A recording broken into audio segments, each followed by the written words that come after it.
That one did not draw. It went perfectly straight, unfortunately.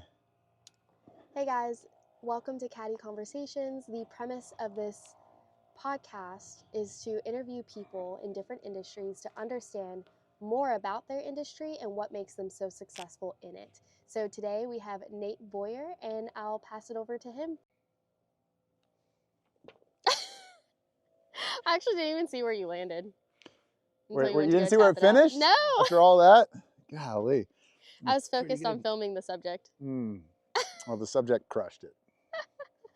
All right. Nate, can you give us a rundown of who you are? Tell us a little bit about your story. Well, I'm even through 3, first of all. Yeah, I spent time in the military. I spent time playing sports. Before that, I was drifting for the first 4 or 5 years of my life, trying to figure it out. And now I'm drifting again in the last 4 or 5 years or 8 years or whatever it is. But yeah, I co-founded an organization called MVP that helps drifters like me. It stands for Merging Vets and Players. And we bring together combat vets and former professional athletes and help them find purpose and identity when they lose a uniform. And I'm making films right now, or trying to. So yeah, that's kind of some of the things I'm doing. Water has to do with Water Boys, another organization I'm attached to that focuses on bringing clean water to East Africa, drilling some wells out there. So kind of all over the place, but based here in Austin. And yeah, golf's a good metaphor for life. We'll get into that later, I'm sure. Hitting a cut? Yeah. I mean, it is a smart play, but can you hit a cut? I can. Will I? That is the question of the day.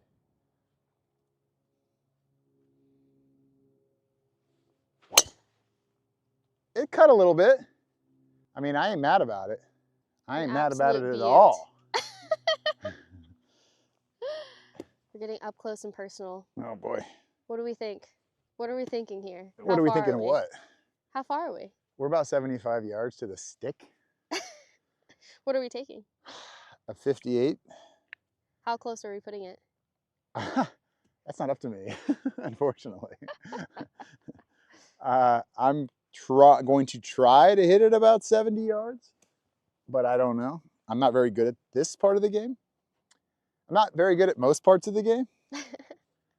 I'm going to go a little right of the stick, or at least think I'm going to go a little right of the stick.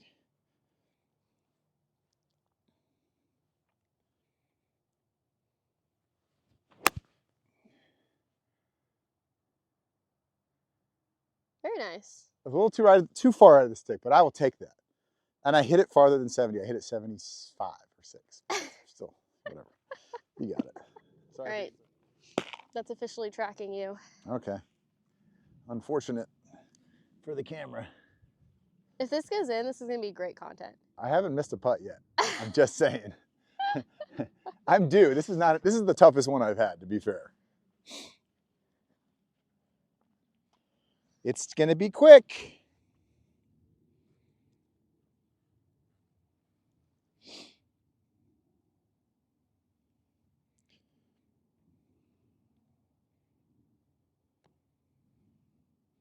Not quite high enough, not quite hard enough. He babied it. Cautious. Babied it. Yeah, because this thing is freaking fast. All right, Nate. So obviously you are very well accoladed and you've done a lot in your life. Let's start back when you actually just enlisted into the military and became a Green Beret. Was that always your intention? Can you give us some background on what actually led you to that point, and maybe about your childhood or anything else you want to add that is pretty important to the rest of your story? So I didn't think about joining the military seriously growing up at all. I did meet with a recruiter when I was a senior in high school, but it was really just a mess with my parents. I was 20 years old when 9/11 happened, so that kind of got me thinking about it a little bit, but really not till I was 23 did I seriously consider it. And it was a mix of things. Partially, all my friends were graduating high school, starting their lives, they had their careers and plans and ambitions, and I had a lot of interest in things, but I didn't really apply myself, and I didn't really know what I was into fully. I just was kind of all over the place. And Um, and with that, I kind of hit the road and I started doing like backpacking trips. I'd save my money up and just go, sleep on a hammock or sleep on the trains and just kind of bum around the world.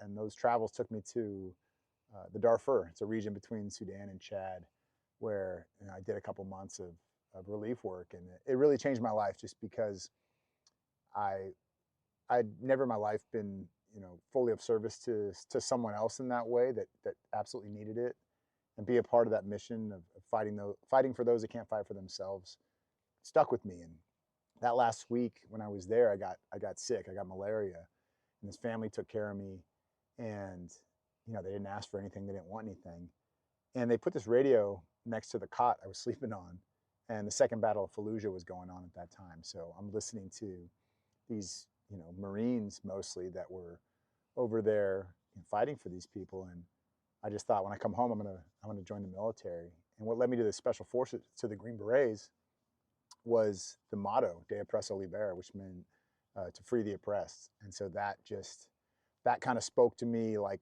nothing else did, because it felt like I'd have a part of this humanitarian mission that I'd just been on, but also standing up for these people and fighting against those that oppress them, essentially. So that's what led me to the Green Berets. Wow. Well, first of all, thank you for your service. Obviously, you're one of our great friends, and we just appreciate you always being so loving. And that goes across the board. I mean, you love in your own unique way. Okay, there you go. There you go. That's fair. But you really are, you're a fighter on the outside, but a lover on the inside. And I think everybody could agree with that, because you truly do care about people, and your story lines up with your heart and your character today. For people who don't know, what is a Green Beret? It is an Army Special Forces soldier. It's sort of the Army's version of the Navy SEALs. A lot of people know what the Navy SEAls are. Hmm. A lot of it's because of the movies and stuff like that, to be honest. Um, but yeah, it's part of it. It is one of the most elite units in the military, and the Army specifically. Um, but yeah, it is a Special Forces soldier. They call us a Green Beret because that's the hat we wear on our head. We wear you earn your Green Beret when you finish the Special Forces qualification course, which is like 2 years long and very tough. It's a high attrition rate. Not many make it through, and even less even want to apply because they know how much it sucks Mm-hmm. to go through all that. But it's worth it. And you're on 12-man teams, and you're deployed, and you're doing unconventional warfare by, with, and through host nationals. So you go to Iraq, Afghanistan, Timbuktu. It doesn't matter. You assimilate to the culture, and you often live with and fight alongside the people from that country. Wow. Yeah. Nate, I want to talk a little bit about how you transitioned out of being a Green Beret. How did you know that season was up, and what did you go into? Well, first of all, I didn't fully transition out of the military when I went to college. I mean, I was in Iraq when I made the decision to not reenlist and to go to college finally. And I was going to be an old student. I was 27, turning 28 on that deployment, and I still had one more trip to Israel later in the year. But yeah, with like a year left, I kind of said, "All right, I'm gonna go to college now." And I ended up eventually transitioning into the National Guard. So I went from full-time active duty military to a college student that also was, serving part-time in the military as part of the Texas National Guard. And I walked on to the football field at UT. I never played football growing up. It was like a huge regret of mine because it was my favorite sport to watch anyway. And I just remember being in Iraq and watching games on TV, and it was like an escape, for me, football season. And so I started training there. I started preparing for that opportunity there, trying to learn how to backpedal and run routes and stuff like that. So yeah, coming back here and coming to Austin, I'd never lived in Texas before. I'd only been here once. Was again a situation where I just didn't really know anybody, but I kind of poured all my energy and skills that I learned in the military into trying to play football. And I was fortunate to make the team and find a way on the field eventually. So I think it was a blessing to have a new locker room and a new mission and team, even though it was different than the military, but also still to be serving at some capacity in the military. So I wasn't completely letting go of that, because every summer I would go overseas. I went back to Afghanistan the last 2 summers before my junior and senior year, which was a very different summer internship than most college kids experience. But I wasn't a kid. I was at that point in my early 30s. So, you know. Yeah, what made you choose football? It was just a regret of not playing when I was younger, you know, Mm. and like I said, just being my favorite sport. And, people like Pat Tillman and so many others that, that didn't serve in the military were just my heroes as a kid growing Yeah. up. And so I didn't want to live with the regret of not trying at least. I mean, you get cut, but Yeah. I just wanted to go for it. Yeah. Were there any thoughts behind, wow, I'm this old guy going up on this football team. What is everybody going to think about me? Or were you really, truly just doing it for yourself and didn't care? Yeah, I wasn't too worried about what people would think about me being older. I mean, it was never weird playing football being older. At times it was weird being a college student being older, like walking around campus and, people are just looking at you. I got a backpack on too, it's like I'm not a professor. But, it is what it is. I still went to frat parties and had a great time. I lived up my college experience. I did it right. Wow. I definitely had, there's plenty of sorority girls that were like, how old are you? And I'm like, I'm old enough to be a lot of things, all right? Anyway, that's enough of that. Do I have enough club? Probably not. Am I going to go back to the cart and get another one? Absolutely not. I'm just going to swing harder. Right? Isn't that what we do?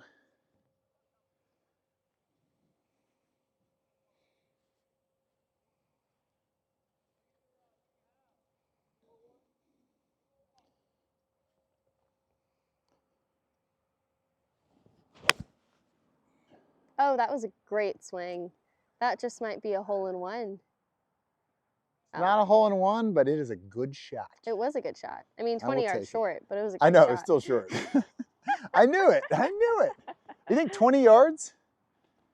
Yeah, you're probably right. I think 15 You're yards. probably right. Darn it. Oh, you torched it, and it did not fade at all.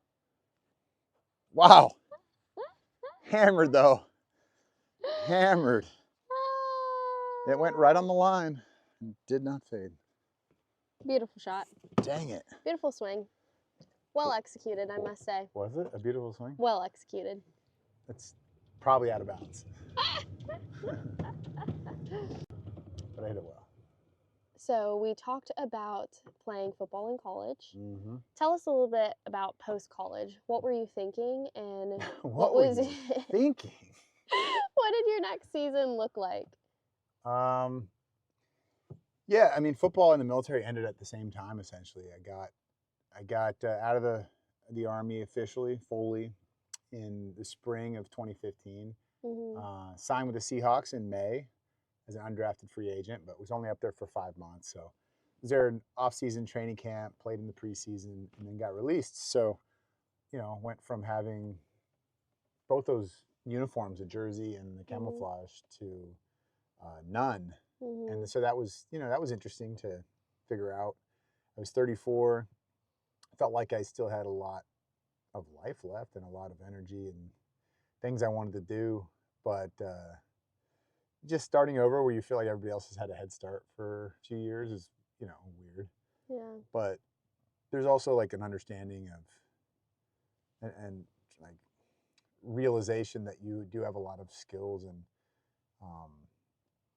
intangibles that other people maybe don't because they haven't played sports at a high level or served in the military or whatever. And so it's really just like harnessing all of that and repurposing it into whatever the next thing you want to pursue is. And for me, it was filmmaking, beyond the nonprofit stuff. But that's what I really wanted to do. So it took a little bit to kind of get going. But I did an internship, an unpaid internship at 34, like Wow. making coffee and getting lunch and answering phone calls for a production company.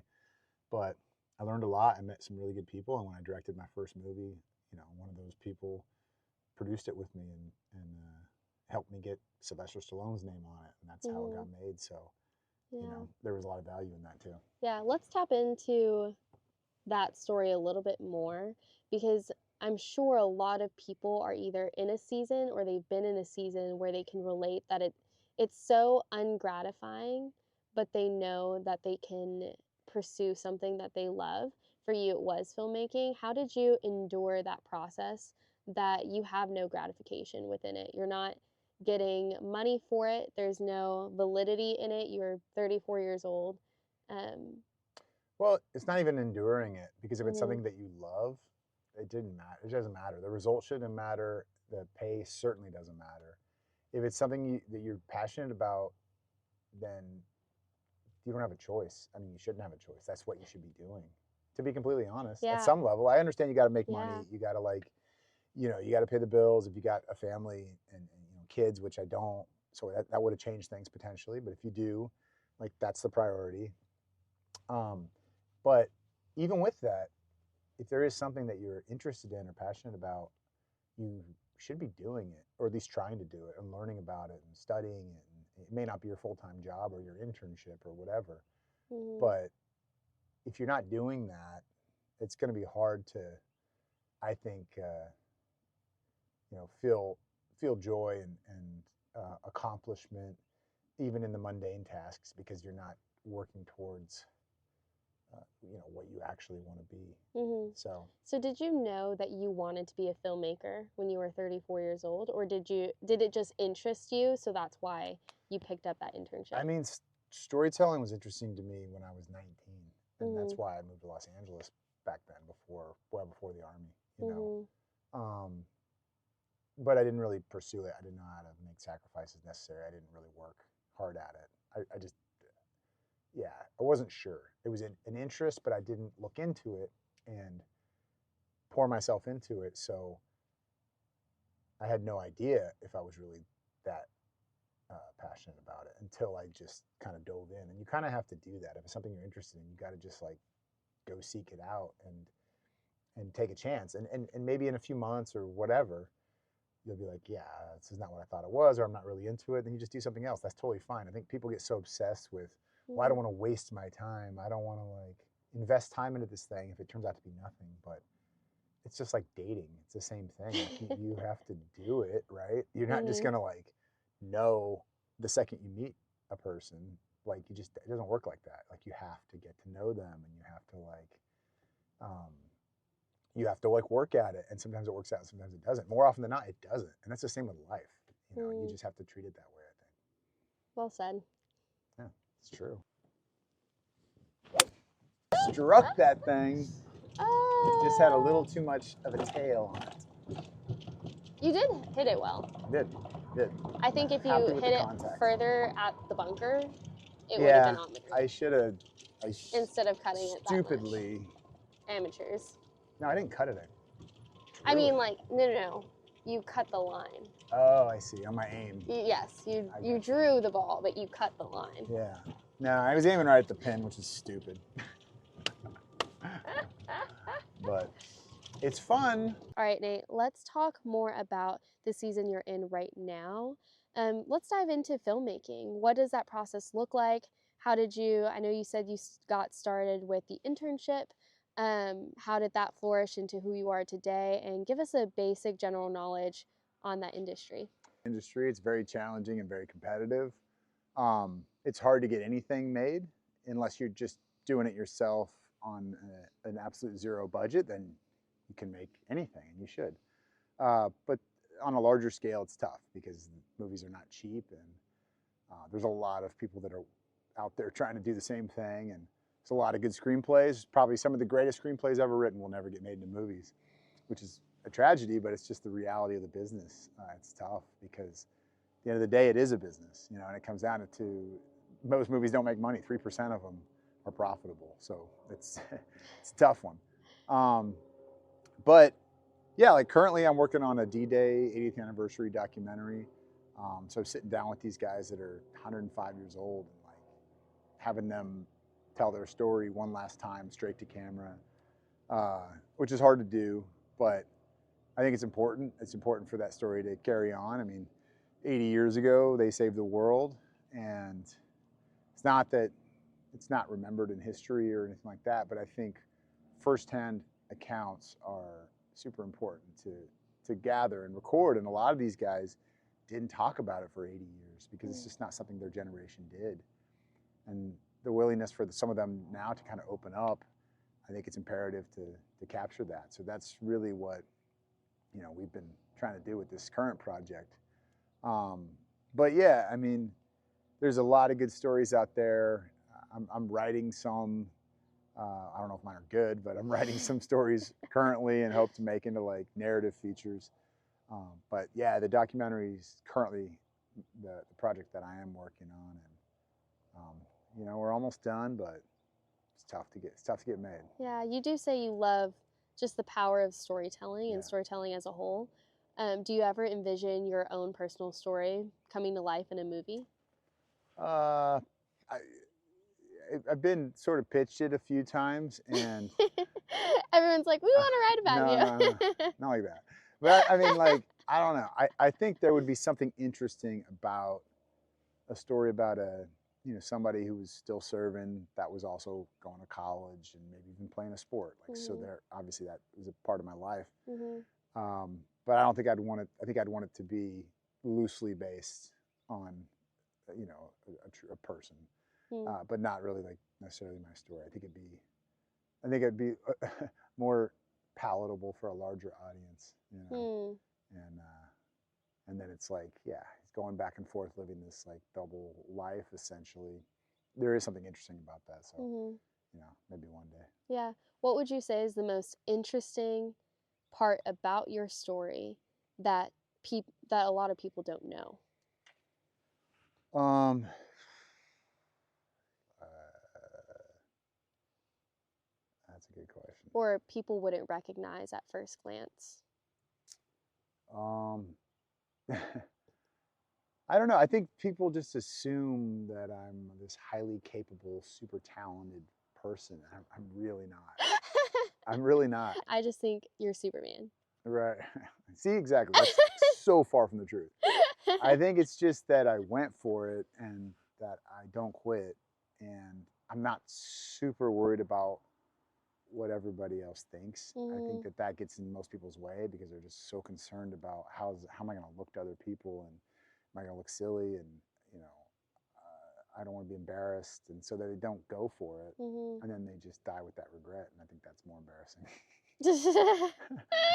I mean, sort of. You know, what a tragedy if you're laying there and you're just like, oh, man, I wish I would have tried that thing or said those words to that person or whatever, and you didn't. Like, that sucks. And I'm not perfect at that. There's many facets of my life. There are many facets of my life that I wish I treated like I do my professional life. But I'm working on it. I'll get there, I think. Just got to keep trying. Would you say when you were walking throughout your entire life, did you ever look in the mirror and say, hey, I'm a pretty average guy? Or would you look at yourself in the mirror and say, hey, I'm destined for more? Because there's a lot of in this culture that we live in, it's like, hey, breed this winner's mentality. And you've obviously won a lot, you've had a lot of success, but what was your mindset going through? Yeah, no, I mean, I think I always honestly pictured myself as an average guy in the sense of like capabilities, but I definitely don't think average. You know what I mean? I definitely don't, and I don't apply myself average. Like, I put a lot of work into the things that I want to succeed at and that I want to do, and I think that's what sets people apart. It's not like the God-given talents, really. Like, of course, in certain aspects, look, football, my skill could only take me so far. That's why I started long snapping. But I made it, and I got to the NFL. I never played before because I was willing to do something other people weren't going to do, you know, and work at it. But I think that's true with like most things. You don't have to have all this ability, and you just have to go for it, and just don't get so worried about the scoreboard. Honestly, that's where people get stuck. They just think way too much about the result. How is it going to work out? You know what I mean? Am I going to win? And I think that winner's mentality, I'm not into that. You know, I just think like a worker's mentality. And the dreamer's mentality, you know, of going after what you want to go after. And, you know, Mm. if you're so focused on winning, then just do something easy, because then you'll win every time. Mm. You know what I mean? Whenever you go into something, I guess you answered it right there. You're not necessarily saying I have to conquer this or I have to win. No, I just don't want to get defeated by it. It doesn't mean you necessarily win, but like I don't want to be psyched out by it, or not not do the best that I can for me. You know what I mean? So like I'm not gonna let that voice in my head beat me. That's the only thing I won't. I'm worried about losing to. You know what I mean? Because most of the limitations in this world are ones we just put on ourselves. They're not real. We just assume that we're not the right person for it. You know? And how do you psych yourself out of those limitations? Those limiting self-beliefs that sometimes creep in. They always creep in. Yeah. It's just not you, though. It's a voice in your head. You just have to know that. And I think that that's what people listen to that thing, they think that's them. It's just not. It's just, everybody has that voice. But you should acknowledge it, that it's there, because then you're not hiding from it. But you don't have to listen to it, and you also shouldn't do that. Oh, wow. I'm like, yeah, oh, wow. It's so cold in here. It's so cold. It will. I just need to have the camera rolling all the time. Yeah, that's true. All right. What is the biggest mistake you've made so far? Today? Cutting the line, or whatever you said. Biggest mistake in my life? Oh boy, that's personal. I'm not getting into that. You get one skip this entire podcast. That's my skip. That's my skip. If you could do your last 44 years all over again. My first 44 years. I get to do the last 44 all over again. Would you do anything differently? Yeah, I would do a lot of things differently. I think anybody that says I have zero regrets is full of it. You know, I think we all have regrets. We wish we would have said something when we didn't, or didn't make that decision that cost us time, money, you know, years off our life, whatever. But that's just part of life. Like you're gonna make a lot of mistakes. You know what I mean? Like we all make mistakes. We're all gonna screw up. We're all gonna disappoint other people and disappoint ourselves. But that's part of the experience. It's also not happy all the time. It's very sad. Baseline is often very sad, and that's part of life. You know, it's just the way it is. And I think if you're an ambitious person, it's a curse in a sense, because you always want to achieve more and do great things, and generally life's just not like that. There isn't, you know, most things are fairly mundane and petty, and you just got to be at peace with it at some point. You know, still working on that 44 years in, but like that is literally what life is. It is a wide array of emotions and feelings and experiences, and they're not all good. Would you consider yourself an ambitious person? I would assume. Yeah, I'm a very ambitious person. Absolutely. Maybe too ambitious, to a fault. You know. What's something you're excited about that you haven't done yet, but you would like to get to do?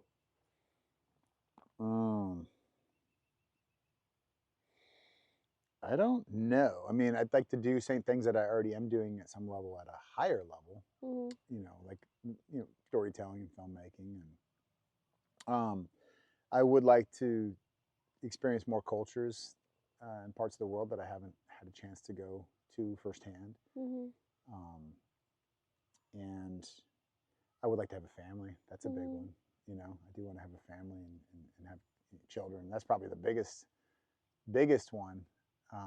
Ladies, if you're single. I'm not just trying to get people pregnant here. Like, relax.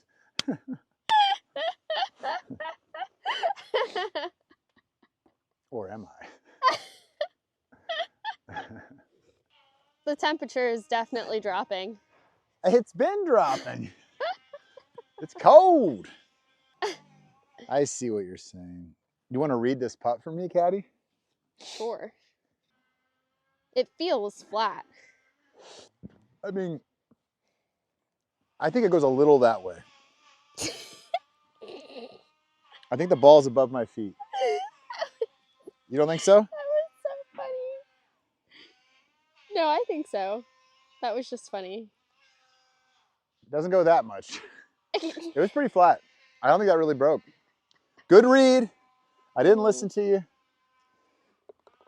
Give me So, this. Give me that. what's something you wish I would ask you that most people don't ask you about?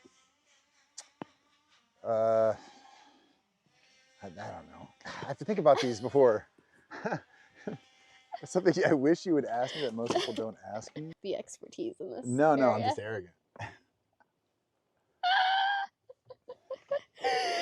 All right. Nate, obviously we're on the golf course. We're having a blast. Y'all, I wish we could put in all the funny moments of Nate singing at the top of his lungs. They were dynamic. That's my point. They were dynamic moments. Back to it. Relating to the golf course side of things and really just life, looking back at your life as a whole, how would you define success? Well, that's a good question for sure. I don't know if I have a definition for it, but I do have maybe an analogy that relates to golf that somebody told me once, and I think it's applicable to life because they were talking purely about golf in the moment. But you know, a lot of sports, you're adjusting to the ball or the other players. You know, there's closed skills and there's open skills. And open skill is like fielding a ground ball, right? It's moving, it's coming at you, and so you have to like adjust to it.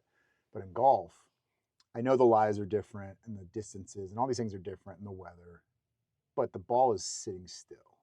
You know what I mean? It doesn't move. It is a closed skill. You are in full control of the situation. Like there's no other players against you out there. I mean, of course you're competing on a score, but like you're playing your ball, you know, in that hole, and that's all that matters, just you. And it's a little tiny white round thing that if you don't give 100% of your attention to it, when you're, you know, lining up and taking your swing and all of that, something will go terribly wrong, and you know things will go sideways essentially. And in life, it's the same way. Like if you are not focused on the task at hand and you're not giving all your attention to that thing in that moment, I guess being present would be something you can relate that to. It's probably not going to go the way that you'd hoped, and it may not go the way that you hoped anyway. Like that's just life. But you're going to sit back and wonder if I just would have really focused in, if I would have given it my attention, if I would have made the effort, you know, sat down and had that very like important conversation without other distractions, I could live with the result maybe a little bit more than if I'm not putting all that focus and attention into it. So I think that's something about golf itself that's very interesting and very like relatable to life. You have to, you know, you set up, you line up, you take your stance and your grip, and then all your focus just has to be on that ball. You can't be thinking about other things, or it's not going to work. Could you, one, thank you for sharing that, because I've actually never heard that type of analogy explained in those terms as far as open skills and closed skills. Yeah. And I think that's really neat because I'm personally a very just a logical, scientific, mathematical person that when you zoom out on a situation and you think about it on paper, it's a lot easier to digest. Right. And I think that goes for a little bit for everybody. But could you share one story about somewhere, any point in your life, whether it was in high school, when you were a Green Beret, football, now in filmmaking, that you would say you wish you would have honed in a little bit more and focused on the task at hand? You know, I would say more than anything, it's not really one specific moment, but one area would just be, you know, personal relationships, whether they be romantic or friendly or work even, where I just get, you know, I struggle with trying to always focus on doing the greatest good for the greatest amount of people. Mm. And sometimes that is as backwards as it sounds in my head. It isn't the best way to be of service, because you may be helping a lot of people a little bit, but if you're helping one person a lot, it can be more impactful, and it could spread, and it can actually change them and help them grow. But that's something that I'm trying to do a better job of. It feels selfish sometimes to like think that way. And it feels like smaller, because I'm like, whoa, but what about all these people that are suffering, you know? But the reality is, like, you can't save the world. You know, you can't be Superman. That's not real. It's just not real. It's not reality. So there is a point, you know, that, and there are times in your life where you need to just put down everything else, and that little white golf ball becomes one person, and that is where you need to focus, you know, your attention and care. And, you know, I've certainly failed to do that more than probably any other area of my life. You know? Well, I can honestly say as a friend that you have made a lot of impact, obviously on a mass level to a lot of people, but personally, just in our friend groups around Austin. I mean, just to take the time today to spend 5 hours with me to record this podcast that you know is not where I'd want it to be right now, and you still take that time to truly impact my life. And just spend time and me being able to learn from you and understand from your mistakes and your top 10 mountains and valleys. And I just appreciate this time with you. And yeah. There's a lot of mistakes, and there's more to come. But if Yeah. you gotta, you know, you take them in stride, as they say, but you don't just take them in stride. You have to learn from them, and you know, appreciate them as much as they're not fun to experience. Yeah. Because that's the only way that you do grow. You Yeah. know, when you're in the gym and you're working out, if you don't tear your muscles, they don't grow. And that's what you're doing when you're lifting and doing these things. You're literally tearing your muscles, but that's how they grow. And so that's the same thing with life. You have to screw up.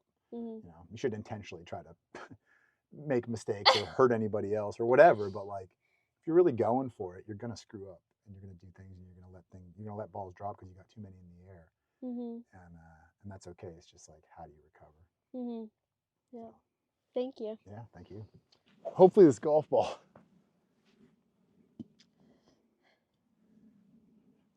4. Maybe even 5.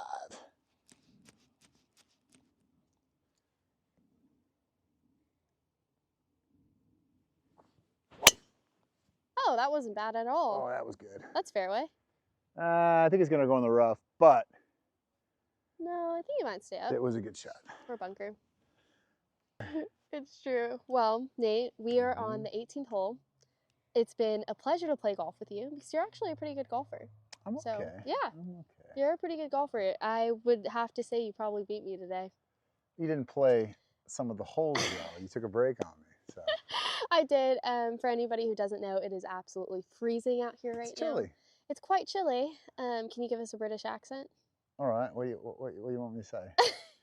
Is that British or Australian? I don't know what it is, but it worked. I'll tell you the story. I told you offline. I'm not going to tell you here, but essentially, yeah, it does the trick, I guess. I guess so. I don't know where it's from. It's not really any place. It's American. It sounds Irish. Sounds terrible. All right. Well, we're here on the 18th hole. I want to ask you the final question of Caddie Conversations. What is your personal 18th hole? Well, yeah, I mean, I think I alluded to it before, but yeah, at some point, I do want to take this ride and continue this journey, not solo, you know. So I do want to have a family and continue to do a lot of the things that I'm doing. I think for a long time I believed it wasn't possible to really pursue all those dreams and kind of pour yourself into doing what you love and also be a good husband, father, you know, all those things. But I actually don't think that's true. I think I was wrong to think that. I think you can do both. I think there's a way to balance that. And that's also part of what I do want to do with my life. That is a professional, you know, dream or goal or whatever. I mean, it's obviously not like your job, but I guess maybe it is. I don't know. But I think that there is a way to do that, and I'm also like, but I'm grateful it took me this long because I did a lot of other things too, to kind of be in that headspace and feel like it's something that that I do want. Um, but yeah, it's different. I think being a dude as well. Like we can do it a little longer and later in life, and so that's fortunate for us, you know. So I wouldn't suggest that to everybody that wants to one day do that because you know maybe you can't. I don't know. You can always adopt. Mm. You know, Wow. so. Well, I can't wait to see your 18th hole come to fruition one day. Yeah, boy. Same. But thank you again for just Yeah. joining me out here on the golf course. Learned a lot and continuing to learn more about you and the industry of filmmaking. Of So I course. appreciate you. Yeah, I appreciate you too, Vanessa. Thanks. The end. Hook 'em horns. And hook 'em